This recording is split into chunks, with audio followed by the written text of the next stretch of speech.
Can you see me and hear me?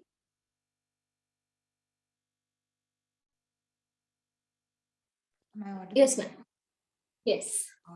Okay. So let's begin our session for today. Keep your back and neck straight. Sit comfortably and very gently close the eyes. Start watching the breath.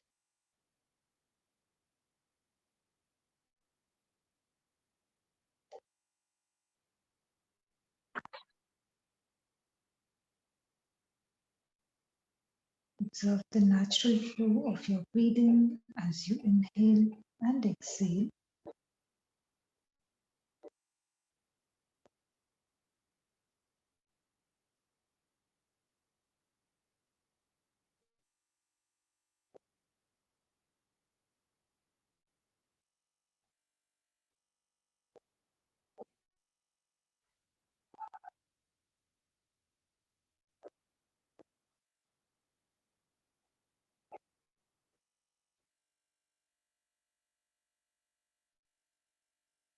Gently shift your attention to your body.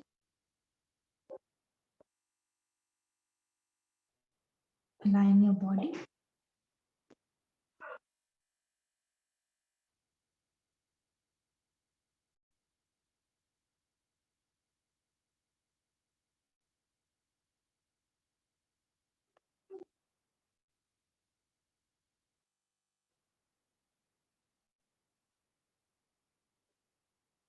Take a few moments. Make sure that the posture you have chosen is both comfortable and stable.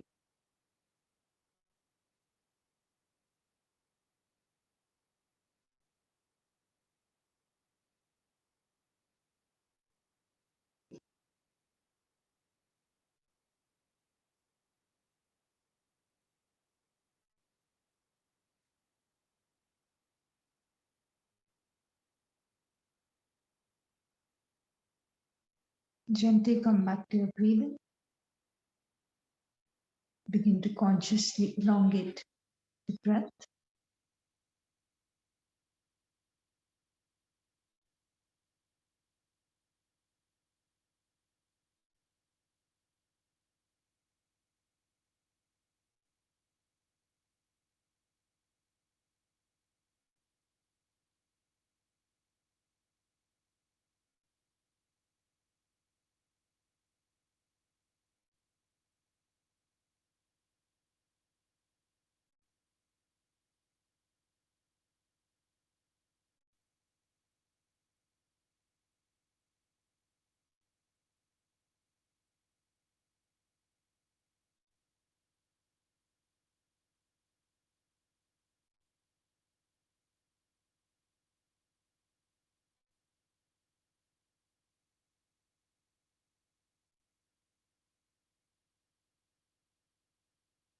Slowly begin to incorporate the practice of Kumbhak.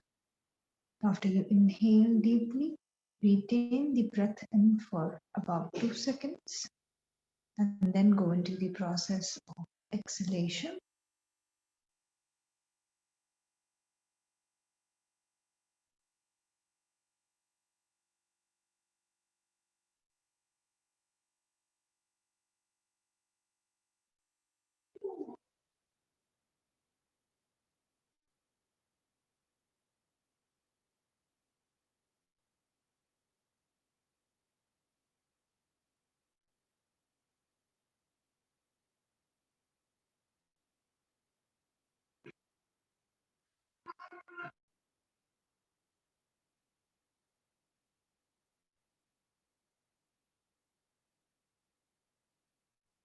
We will open today's session by chanting Om 3 times, followed by 3 Shantis.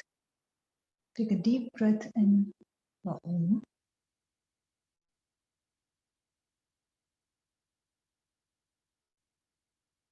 Om.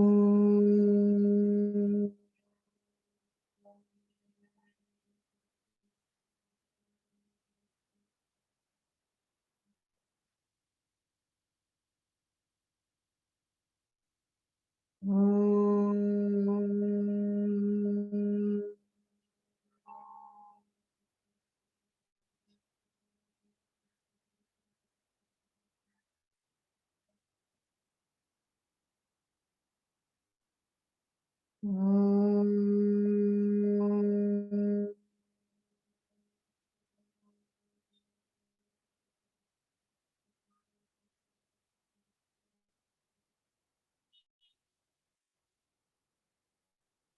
Shanti,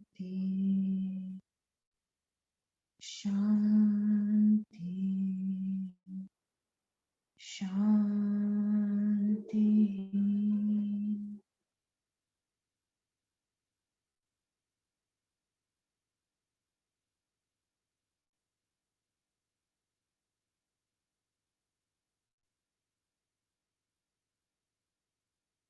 Join your palms together. Begin to rub your palms together.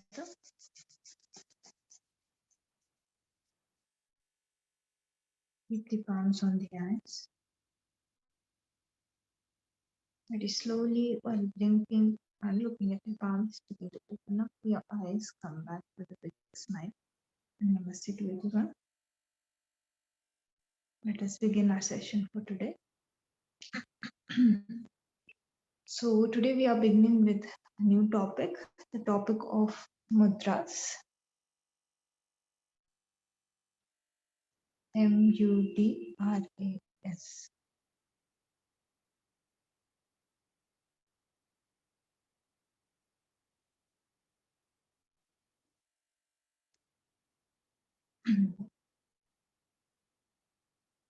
So you would see that in a lot of your practices, you go for some mudra or the other. Even in asanas, sometimes you adopt mudras. For pranayama and especially sitting practices, you keep your hand in a particular manner, and same goes for meditation, right? So let's just try to understand what these mudras are and why they are done. Right? Why is it that I need to have a particular sitting posture or a particular hand posture also, you can see. Why is it important, right? So mudras are basically nothing but they are gestures, or you can say some people call them like attitudes, gestures, the way in which you use your body basically. So you are making use of the body so that the energy doesn't escape the body. So it's also in some places it's called a circuit or a seal, right? So mudra, this term is derived from the root word mud, M-U-D, which means delight or pleasure.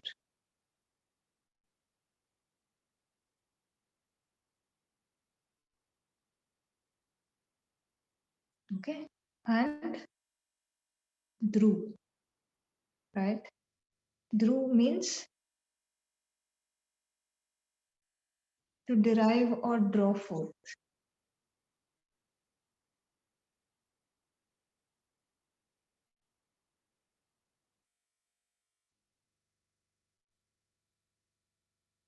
D-R-U. M-U-D plus, then we have D-R-U. So to derive or to draw forth delight or pleasure, right? So mudras are ways in which you change the body through which you complete a circuit, and then you channel the energy back in, right? So basically mudras are not a separate topic, right, for us, right? But if you look at yoga, it is a very it's a separate branch, right? For us in our lifestyle, we generally perform a lot of mudras like that only, right? In Indian tradition, if you go in dance, right, you will find that a lot of dancers, they perform certain mudras. And dancers, Indian dancers also, they are actually dedicated to some or the other god, right? So when they perform mudras, it's to show their devotion and dedication towards uh, the person who like, or the deity towards which that form of dance is associated, right? Even when it's like in our culture, when we greet someone, so not in modern times, so in earlier times, we used to join both our palms together and say namaste, right? So this is also another mudra, right? So all of these had their own scientific reasoning and why we are doing all of these things. Before I begin on this concept more deeply, mudras are not just hand gestures. Okay, so it's a very big misconception that mudras are just hand gestures, right? Whatever I do with my hands and whatever circuit I complete, it's just that. No. Tomorrow we will discuss on the various types of mudras. So there are a lot of categories of mudras. And in earlier times, before Hatha Yoga, mudras were generally passed down through word of mouth. It was when Hatha Yoga began to develop as a separate school that mudras were, um, written down and then passed down in this manner, right? So mudras are very advanced practices. Don't make anyone practice mudra, right? It is a part of your course, so I'm covering it. But mudras are very, very advanced techniques. Even though we, use them as a combination of pranayama and meditation also, those are very simple mudras, right? But don't go for any other kind of mudras unless and until you have done deep research, right? And unless and until you have not achieved the first two things. So in chronology, asana, then pranayam, then mudras come in, right? So if you haven't perfected the other two, then going into mudras, it will not do you a lot of benefit. Mudras are very, very deep practices, even though you just, change the, maybe I will just join the tip of my index finger and thumb together. So I'm not making a lot of change, but the depth at which the change will come in because of this gesture, that cannot be that easily, very easily observed, right? So that is why I said don't introduce mudras just like that, because you will not know. If some of your students are not doing that correctly, it can cause a lot of imbalances which you cannot trace back. So it's very easy to trace an injury or some kind of stretch when you do asana, right? But in pranayam, if you take a breath forcefully or 2-5 breaths forcefully, again, you will not get too much hold of that thing, right? So then it becomes subtle. Then when you go to mudras, it becomes even more subtle. Now, if you are doing something incorrectly, it is very hard to catch where it is going incorrect, right? So, and mudras also impact the mind very deeply, right? They have like, they target the mind very easily, right? So if somebody is not doing it correctly, it can have the opposite or reverse impact, right? So you have to be very, very careful. When it comes to mudras, one more important point that you have to keep in mind is the duration, right? So sometimes, what people do, they just sit for 2 minutes, adopt a mudra, and then they think their practice is done, right? When you are trying to incorporate mudras for some reason or the other in your practice, then at least 10 to 15 minutes of that practice is required, right? So mudras are not like just do it for 2 minutes and okay, right? If you want to see the real impact of a mudra, if you really want to feel a mudra, what it is doing to your body, at least sit for 10 to 15 minutes in that particular position, right? Where all other factors remain stable. Again, if you sit in Chin Mudra and you start regulating your breath, so now you're changing the breathing, right? Just with normal breathing, you have to observe. When you have to observe the impact of one thing, you make everything else constant, right? All the other factors are constant, or suppose here in our example, the body is stable, we are not focusing the attention anywhere else, right? So then you begin to feel what is happening when you form this circuit in the body, right? So mudras are separate practices, even though they are done in a combination with other things. So if suppose you are doing meditation, then your focus point is meditation or your object, right? Whatever object you have.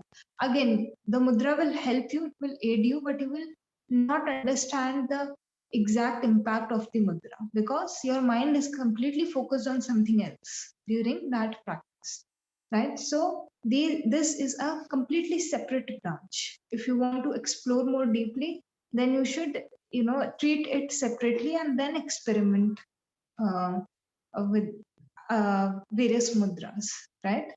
So mudras are a great way for the practice of withdrawal of senses, right? So now when we come from asana to pranayam, Then after pranayam, there's this next stage which is called pratyahar, right? After that, you go into concentration. So how is this pratyahar taking place? Withdrawal of senses taking place. Mudras form a great link, right, between the external practices and then the internal practices. As soon as you adopt any kind of mudra, be it a very simple mudra only, right, the way in which your mind is oriented, it completely changes. If you ever observe this with a lot of attention, you will see this thing. Even when you greet someone, just say namaste, right? Just the fact that you are joining both your hands together, it changes your entire state of mind, right? So uh, mudras have very, very powerful effect in this sense, right? And they are great practices if you want to withdraw your senses and your energy inwards, right?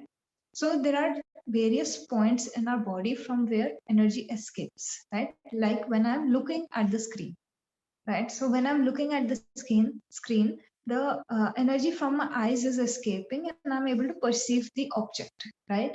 So when I do some kind of mudra, suppose I choose to concentrate my eyes on the tip of my nose, right? So again, the energy which was earlier being directed towards all the sense objects or just seeing this mobile, that will come back to a focus point, right?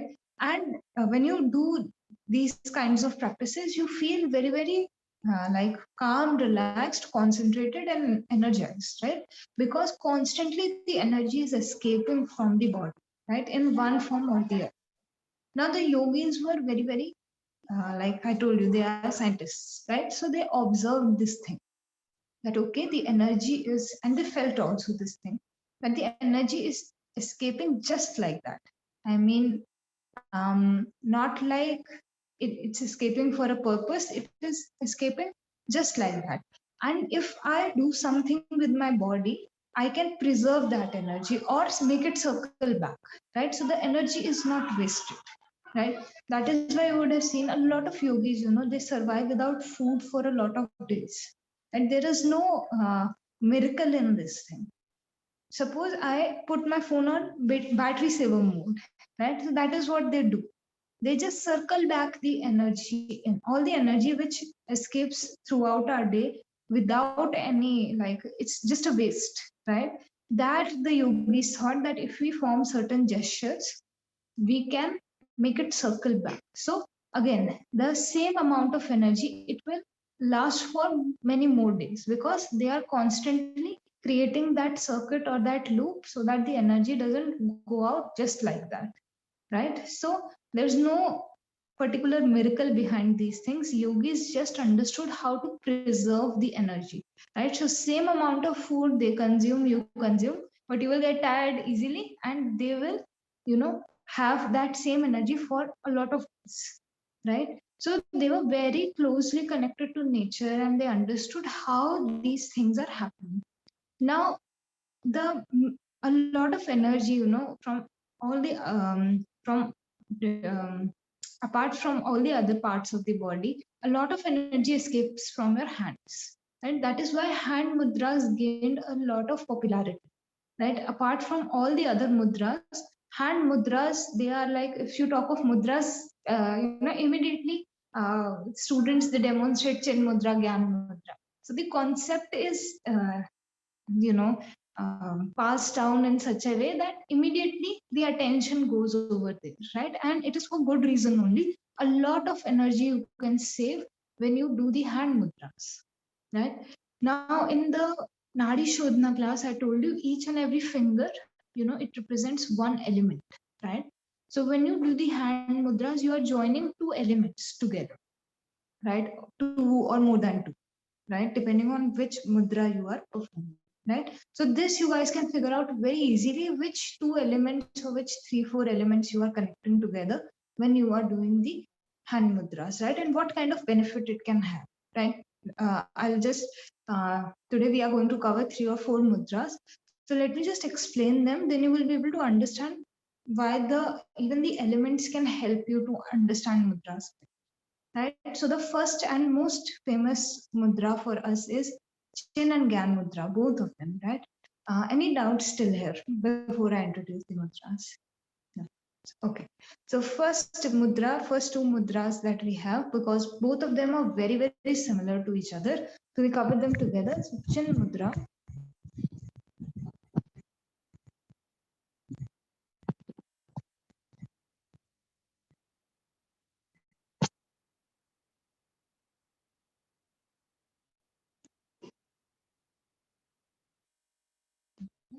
It's the psychic gesture of consciousness. And then Gyan Mudra.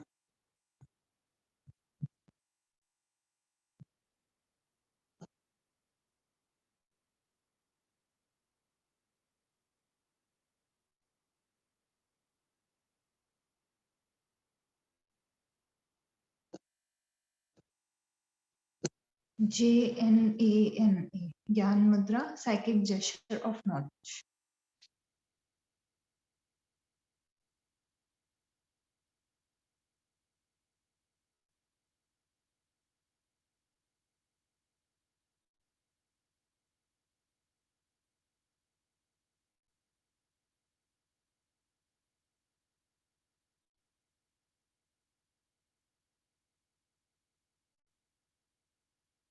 These mudras are going to be the most important ones for you, right? Because these you are going to use a lot in meditation and pranayam, even in asana practice. When you do Natarajasana, you form the Gyan Mudra only, right? So, or Chin Mudra. So these are going to help you throughout, like in all the aspects of you, right? So now, how is the Chin Mudra done? So Chin, this term has been derived from the root word Chit, CHIT, which means consciousness.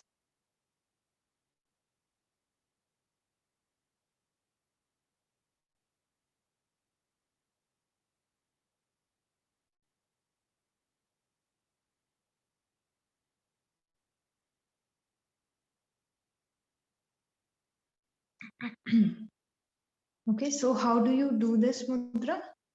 It's very simple. All you have to do is join the tips of the index finger and the thumb, right? This way, first position that you should be aware of is this. Don't do this. Sometimes you will see people do this thing. So your body, if you are aware, your body has different points, right? And each and every point, it has some relevance, right? So you will see in acupressure, they press certain points and it, helps you to recover or cure something, right? So in that same way, when you do mudras, there are certain points that you press when you join the fingers together, or the way in which you form the mudra, especially for hand mudras, this is true, right? So when you are pressing that point, just make sure that, again, I told you, don't go for this. A lot of people do this. You have to join the tips. Tips meaning that it has to form a circle, right? So tips are connected, ekdam, right? Then again, the pressure shouldn't be too much that, oh, I'm like pressing the tips too much, right? And the pressure shouldn't be too less that I'm leaving just my hand lax, right? The whole point of a mudra is that the awareness remains, right? So it should be apt pressure. You are pressing this point of the body. You should be aware of this thing. And this also helps you to keep the awareness on your practice, right? So not just pressing the point, but also keeping the awareness on your practice, right? So now first thing, you form this circle, right? With your index finger and the thumb. Okay. And then the remaining three fingers, try to keep them together. Okay. In some books, you will find that you should leave them loose, right? And you should allow them to relax. Again, as per my experience, so I'm talking purely out of experience over here, right? As per my experience, this again makes you very lax, right? So there should be no undue pressure, but try to keep the three fingers together, right? And when you form Chin Mudra, Chin Mudra in this way, your palms are facing upwards, and then with both the hands, you form this mudra. So the level of awareness, it remains when you are doing the practice. You can also, if you feel more comfortable, you can leave your fingers a little bit loose and just relax.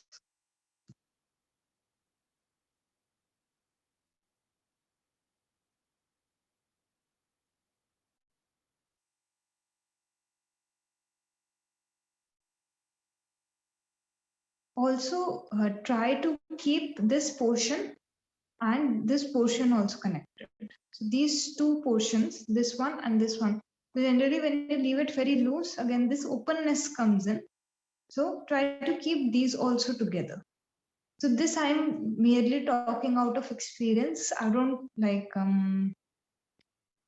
as per my practice and my experience, I'm giving you these tips. Okay, so it's up to you. If you want to follow, you can. And if you don't want to follow, you can just leave that behind. Right? There is no hard and fast rule. Okay, so now first thing, this circuit is being completed. This entire circuit you are completing. So all the energy which was going out, now it's circling back in, and then this energy travels up, right? So Chin Mudra and Gyan Mudra, both of them have very deep impact. Even though they are very simple to do, they have a deep impact on the state of your mind. Right, so as soon as you do Chin Mudra, you feel relaxed. और कुछ नहीं करोगे आप, मतलब कुछ भी नहीं कर रहे, but Chin Mudra adopt कर ली, ज्ञान मुद्रा adopt कर ली, एकदम से एक sense of calmness of peace induce होता है body, right? Immediate impact you feel. And this is only because when this energy circles back and it moves up towards the brain, right? So one circuit you complete this one in the body.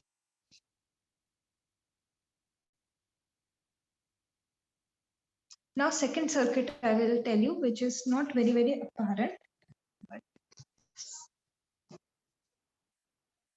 so second circuit which we complete is when we place the hands on the knees.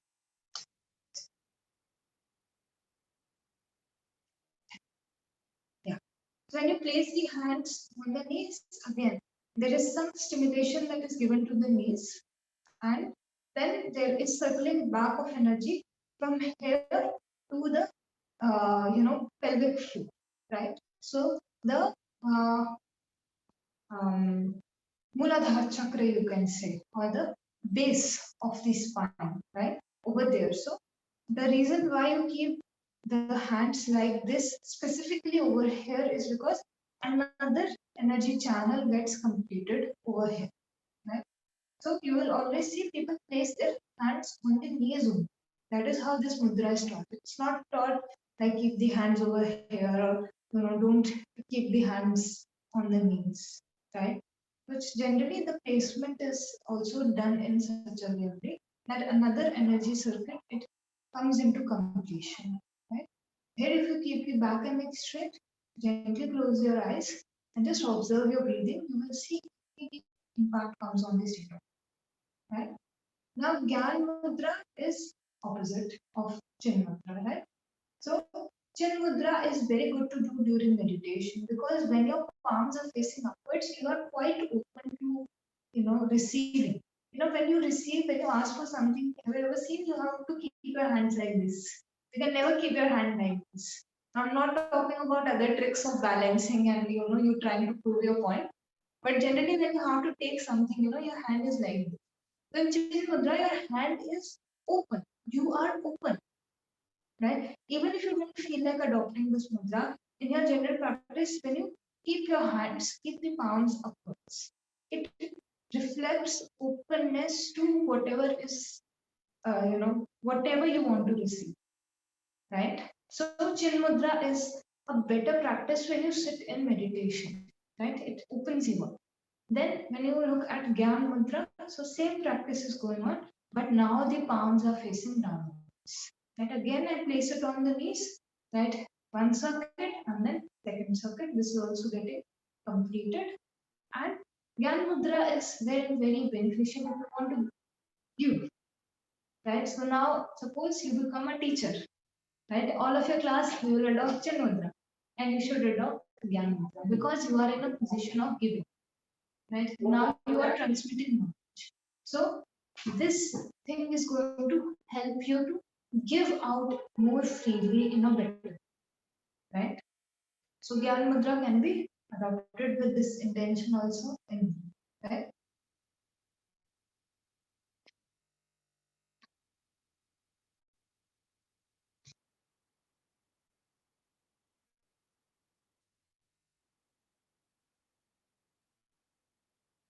Okay. So now let me explain the relevance of, why in Chin Mudra you join the fingers like this only. So, there is symbolism also behind the mudras, right? So symbolism behind the Chin and Gyan Mudra is just this thing. So your uh, middle finger, ring finger, and little finger, they represent the three gunas, the three qualities of nature, Sattva, Rajas, and Tamas, right?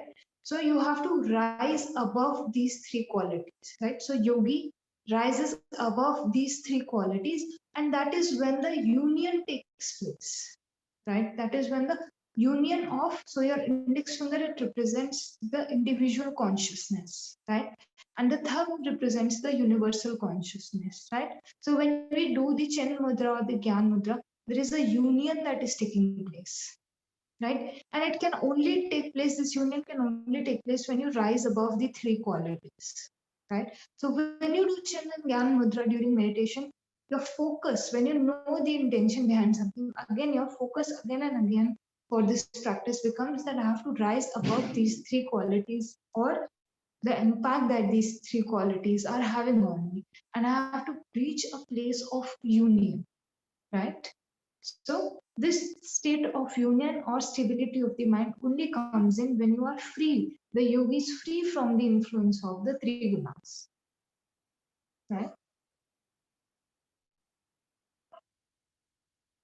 Any doubts so far? Doubts? Okay. So next mudra for you guys, which is there in your course, is the Vayu Mudra. So both Chin and Gyan Mudra are also done in a variation. So in a lot of places you will see that Chin Mudra is done like this, right? Where you take the index finger, place it on the root of the thumb, right? Like this. You form this, right? And same with both the hands. When you place the palms upwards, it's called Chin Mudra, and when you place the palms downward, it's called Gyan Mudra. So this is just a variation of both Chin and Gyan Mudra respectively. Okay, so don't get confused. Mudras are with the same name, you will find different mudras also, right? And each and every mudra can be done with a lot of variations as well, right? So whichever practice suits you the best, you can go ahead and do that thing. Over here, the symbolism just changes. Here, the individual is bowing down to the universal energy, right? So there is a sense of झुकना, जैसे जिसको कहते हैं झुकते हो जगह, out of respect, when you uh, you know bow down, there is so much respect and surrender. You surrender, it helps you to leave behind all the things that that are holding you back, right? And you just surrender and you are just open, right? Ab jo hoga, let's see, right? So again, depending on which one you like, which intention you like, you can choose that. Now, Vayu Mudra, VAYU. This is your next mudra.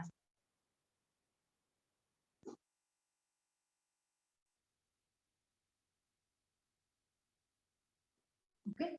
So Vayu Mudra is, again, like I told you, this variation of Chin Mudra is also famously known as Vayu Mudra.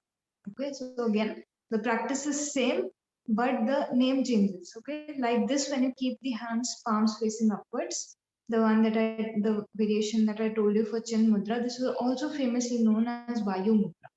Okay. So don't get confused again. Whichever one you like, you can go ahead and adopt that. Over here, it's very important to notice that you are suppressing what? You are suppressing this element is the air element, right? So when you do the Vayu Mudra, you are suppressing the air. So anybody who has Vata related issues, this is a great mudra to adopt, right? Because you are suppressing this element. So if you have Vata personality, or if your body, on a bodily level, Vata remains very, very high, then you can sit in this mudra for 10 minutes, 15 minutes. It will give you a lot of help and relief, right? To deal with this characteristic. Yeah, Vayu Mudra is again great for people whose mind it runs away, very fickle-minded kind of personality. It helps them to stay more connected, right? It helps you to avoid the confusion, gives you more clarity. So all of the benefits that come with the suppression of the ear, right?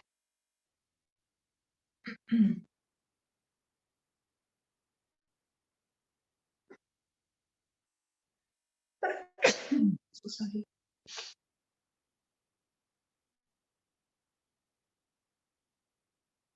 So last mudra that we are going to cover today is your Bhairava and Bhairavi mudra.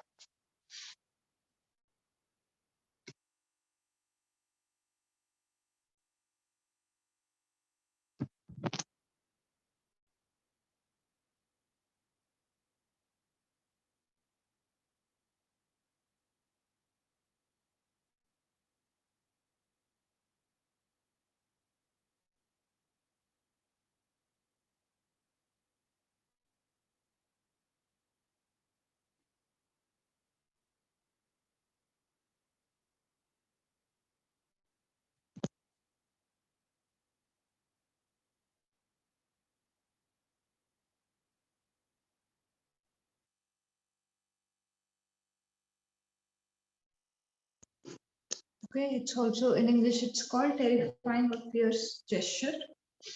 Bhairavi Bhairava Mudra. I'll just spell it out also. Bhairava, B Bhairava, and then Bhairavi is Bhairavi, Bhairavi Mudra. Again, this is a very common mudra. You would have seen this used just multiple times. So not everybody is comfortable with keeping their hands, on the knees. So what Bhairava and Bhairavi mudra they do, they, give you a middle ground, right? So again, you can sit in meditation while you do this practice. So if you're sitting cross-legged, you can keep one palm on top of the other. Right? You would have seen this gesture, right? Some people they don't like keeping their hands like this during meditation. They want more to give more relaxation to their shoulders, right? So what they do, they want to place their palms in the middle, right? So sometimes what they do, they interlock their hands like this and they sit like this. So rather than that, it is better that you tell them adopt a mudra. So again, it is completing a circuit, right? So this entire circuit, the energy that would have escaped out.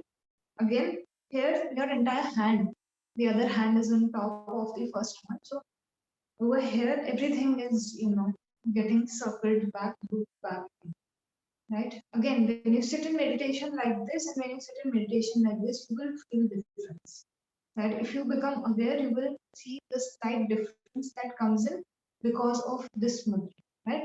So when I place my right hand on top of the left hand, it is called the first one, Bhairava, right? And when I place the left hand on top of the right hand, it is called Bhairavi.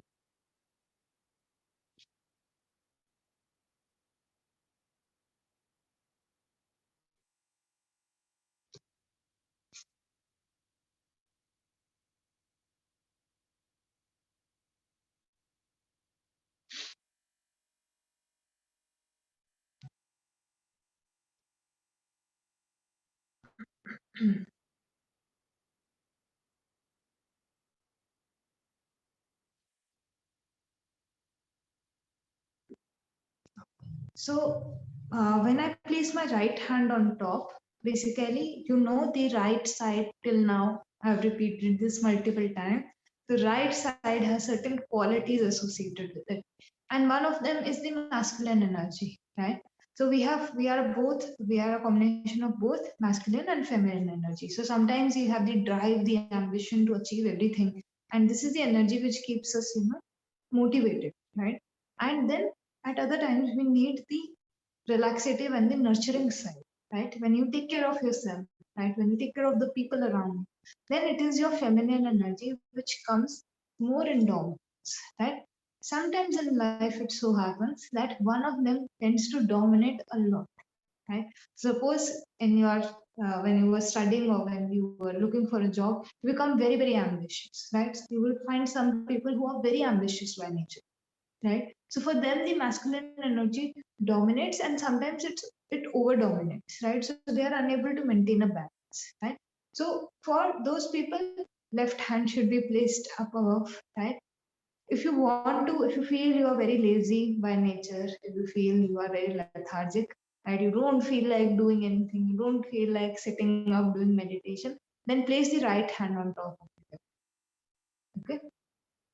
Again, when you switch, the left side is associated with relaxation, the nurturing kind of energy, the energy that you see in nature, it gives unconditionally. Whatever grows in nature, there is no distinction that is made. Right? Everything is supported equally, right? There is no like we humans have created a lot of barriers, but you will see nature created no barrier. When COVID came in, it came in for everybody.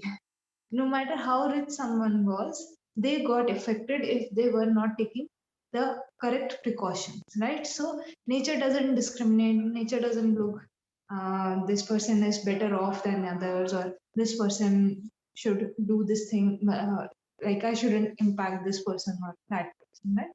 So in the last 2 years, it has been a great example, right? When COVID came in, everybody understood how nature functions. We got more close to nature and its function, right? So when you feel in your life you are being too, everything is too up and down, you feel too chaotic, then Bhairavi Mudra is much, much better for you. If you need to give that loving touch to something, right? Then, or to yourself, even, the concept of loving yourself, right? So, in that case, you need the dominance of the feminine energy within you, right? At that point of time. So, Bhairavi Mudra will help you to come more in alignment with those characteristics, right? In today's world, we are overstimulated by information, by social media. So, for most people, Bhairavi Mudra is more beneficial, right? But again, depending on the person or the client you are dealing with, you can go ahead and change the position of the hand and see the kind of impact that they are able to observe in their own lives, right? So, any doubts so far, whatever we have discussed, all the mudras are clear, right? So, let's practice for a little bit. We don't have a lot of time, but let's just sit for about 2 minutes or 3 minutes in each mudra and try to experience what kind of change is coming into our body and the state of our mind, right? So, sit comfortably, keep your back and neck straight, and when you feel ready, gently close your eyes.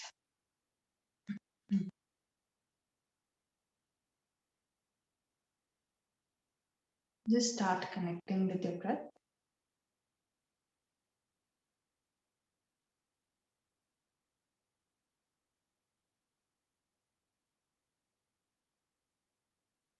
Observe the natural flow of your breathing as you inhale and as you exhale.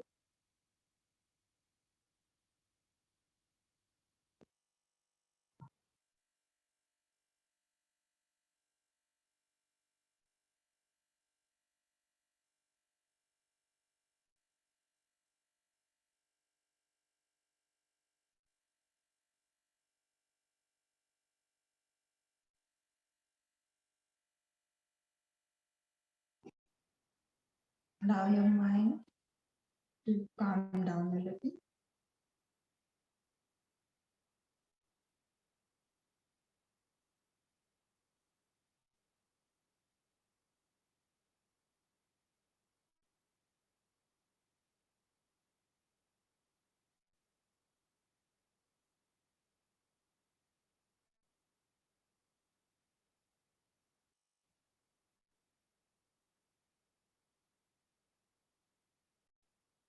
We begin by practicing Chin Mudra.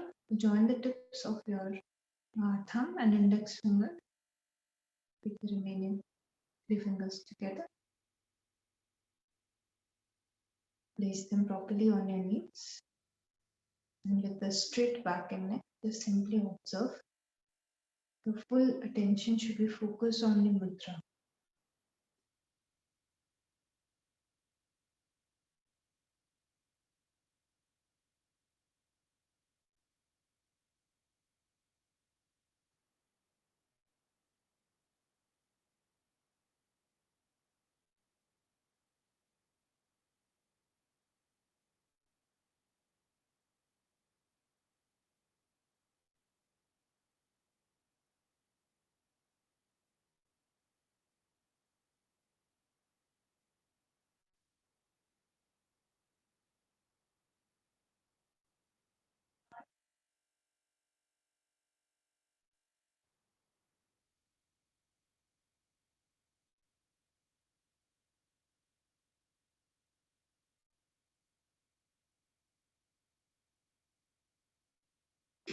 Constantly bring your attention back to your mudra.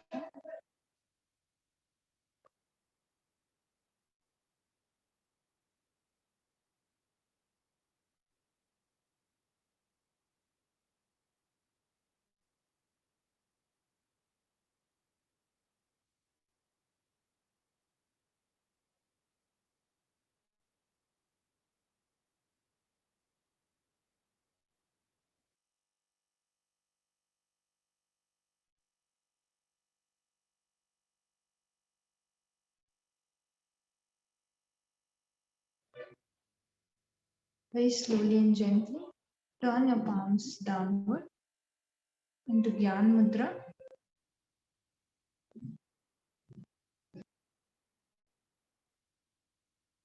Or try to feel instead the change and the impact of this mudra.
Again, turn your palms upwards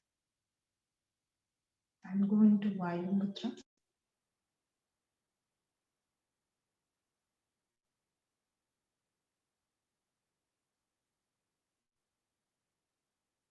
Take the index finger to the root of the thumb and then press the thumb.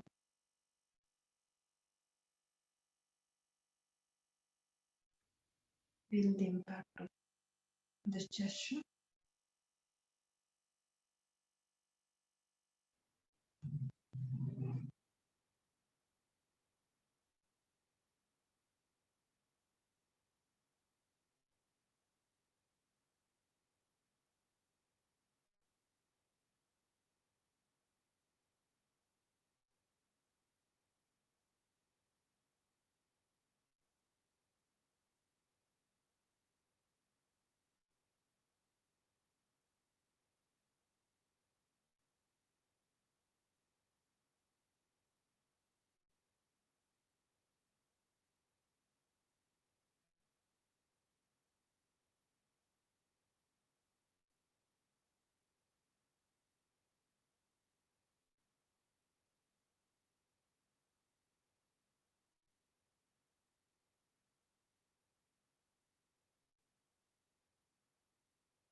Very slowly and gently move your hands and form the Bharava Mantra. Place the right hand on top of the left hand.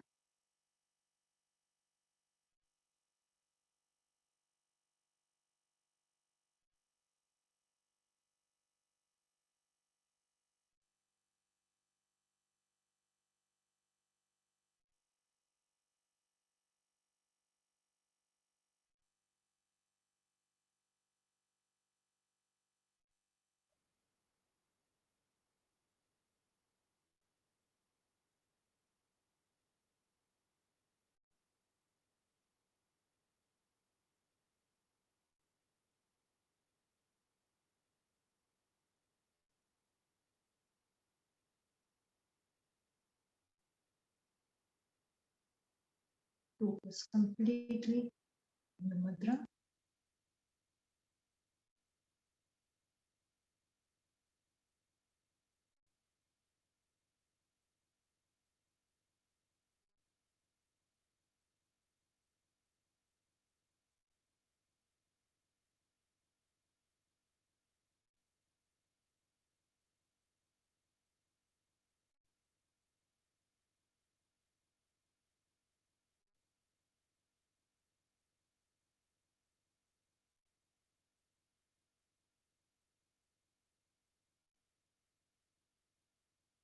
Slowly change the posture and then place the left hand on top of the right hand.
Slowly release your hand.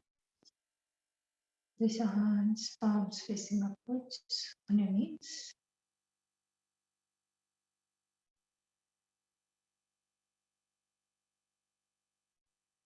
Become aware of your breathing.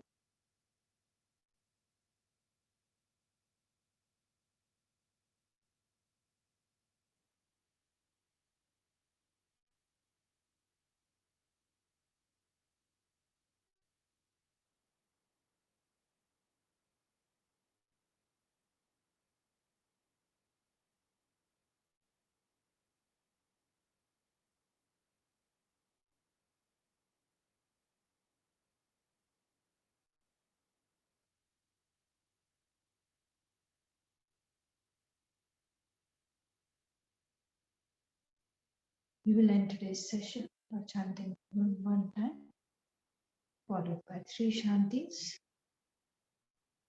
Take a deep breath in. Om.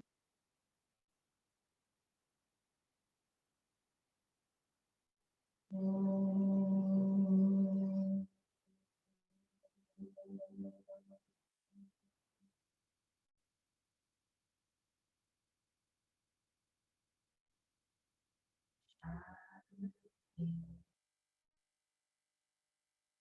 Shanti.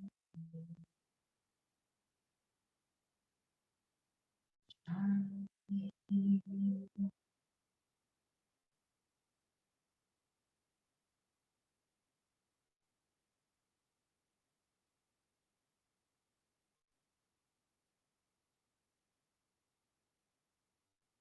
Then the palms together, bow down.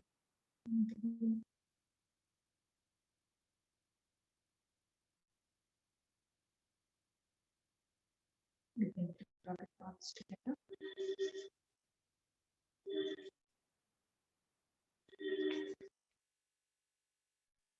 Keep them on the eyes. One more time, we'll rub the palms together.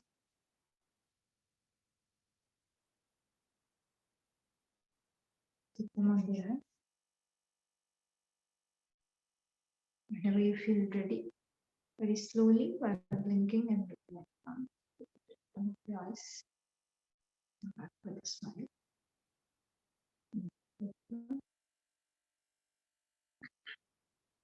Any doubts, issues? No doubts. All right. No doubts. Okay, great.